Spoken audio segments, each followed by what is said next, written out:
Welcome. My name's Richard Clark, and I invite you to Channeling Hemingway. In that regard, Hemingway, you can choose any of your favorite authors. Myself, I would have preferred Hemingway is catchy, but my own personal preference would have been Dashiell Hammett, as he is a San Francisco man, and so am I. Look behind me. So what do I mean by channeling?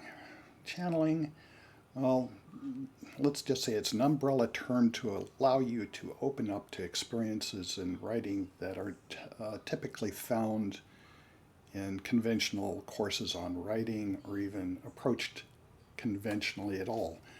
Now, this is unconventional stuff we're going to talk about here, channeling being one of them, but that's only in the spirit. More to the matter is using hypnosis and self-hypnosis, meditations, trances, guided meditations. Not therapy now, that's my wife's work, but myself, I've experienced the powers of hypnosis in releasing blocks to writing problems.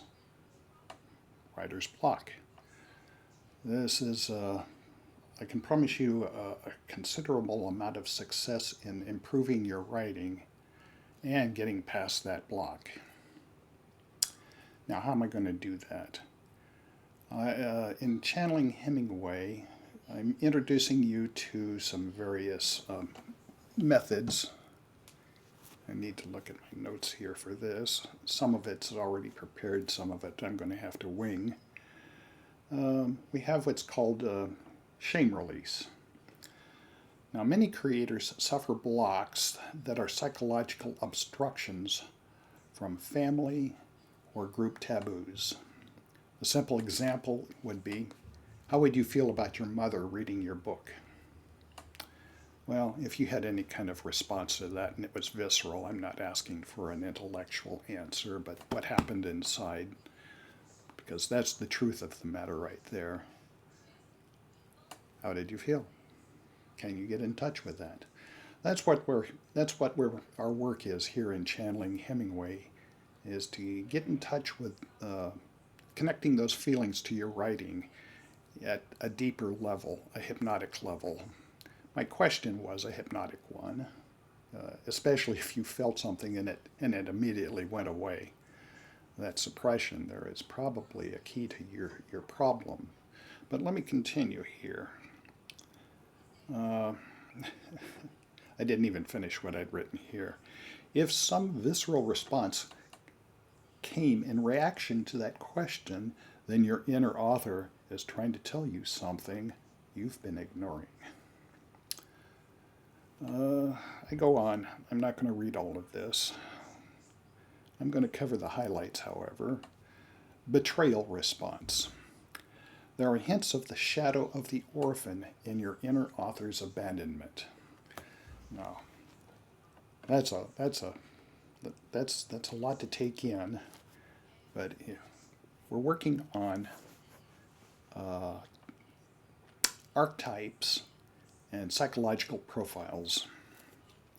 Archetype being, in this case, the orphan, and the orphan's shadow comes out with if you feel betrayed, that's your inner orphan, the one that is street savvy but is always disappointed. Okay, do you feel that in your writing? Ever vigilant, the throat chakra. I discover others' similar ideas that silence mine. I see this all the time from other writers. It's a constant complaint of newbies, certainly. It's tough to get past that. And then we get into, well, once you get past that, we get into rejection, anticipation, or anxiety, really. This is in the solar plexus. If you feel this down here, this is where your power is. This is where your writing comes from. Not from here, no. Power. the solar plexus.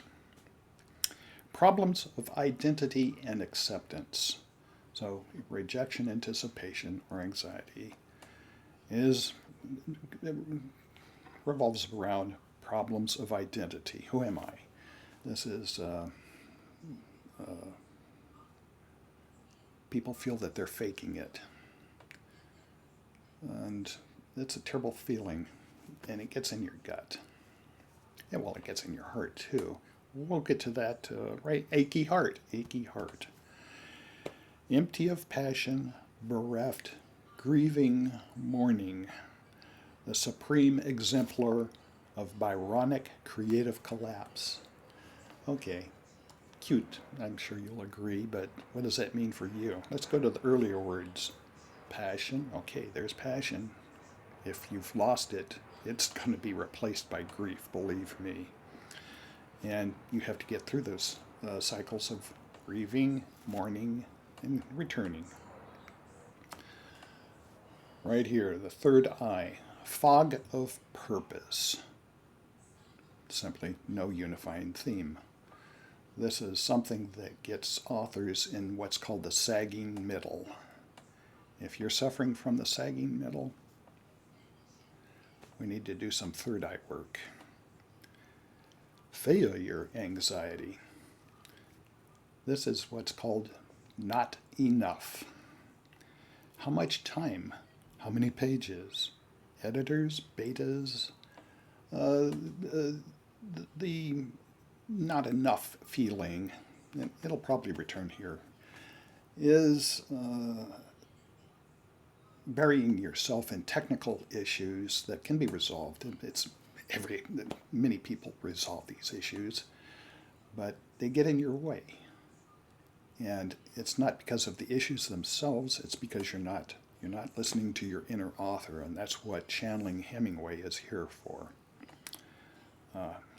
I've added tyranny of choice. The writer as addict, skid road writing. Ideas come in droves only to fade as quickly. It is the effervescence of creativity that masks emptiness. You feel any of that? Tyranny of choice? Well, tyranny of choice is just a way to encapsulate all these feelings of loss. Mostly, the tyranny of choice. Well, if I have a choice, no, the choice is the problem. The choice is you have too many choices. And where did you get all these choices? Oh, it all came from here, not from any of the chakras. And then finally I have what's called the blank screen. Fear of writing the unwritable story. Boy, there's people that hide, principally from their parents or authority. The supreme taboo, existential issues, angry with God. Okay, that's the end of my list of overview. And I invite you to channeling Hemingway to investigate these topic areas. And I'm looking forward to hearing from you, helping you, and getting you past your writing problems. So join me soon. Thank you.